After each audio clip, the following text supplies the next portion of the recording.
Asher, ano ang susunod na magiging hakbang ng mga senador kaugnay ng desisyon ng Korte Suprema sa impeachment?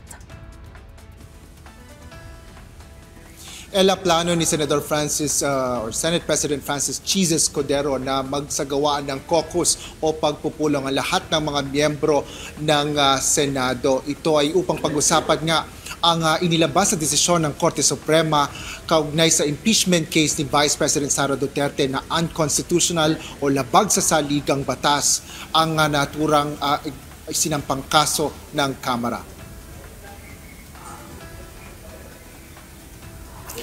Null and void ab initio o walang bisa mula sa simula ang impeachment complaint sa Vice Presidente. Ito ang binigyan diin ni Senador Escudero kaugnay ng pasya ng kataas-taasang hukuman.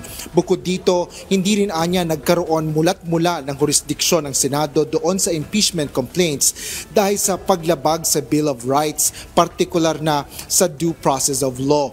Dagdag pa ng tagapangulo ng Senado, immediately executory din ang desisyong ito. Ngunit dahil binubuo ang Senado ng 24 na miyembro, sinabi ni Senador Escudero na bagaman may personal siyang opinyon, ay pagpapasahan ng mga senador ang Supreme Court decision.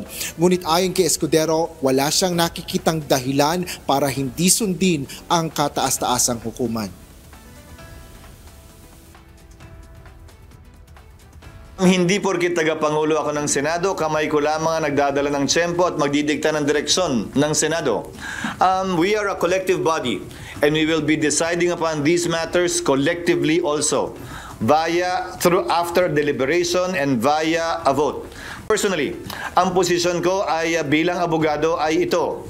Nagdesisyon ng Korte Suprema, sang-ayon ka man doon o hindi, dapat ito'y sundin. Kung hindi, magkakaroon tayo ng constitutional crisis at baka tingnan tayo ng mga karatig bansa natin at ibang tao na isang banana republic kung saan sinusunod lamang natin yung mga gusto natin.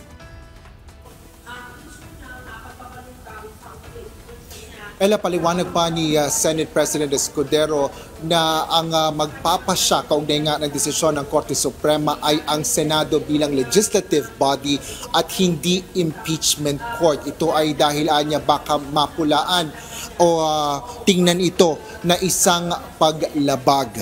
Ibig sabihin nito ay hindi na muling magko-convene pa ang impeachment court. Yan ang latest dito sa Senado. Balik sa iyo, Ella. Maraming salamat, Asher Cadapan Jr.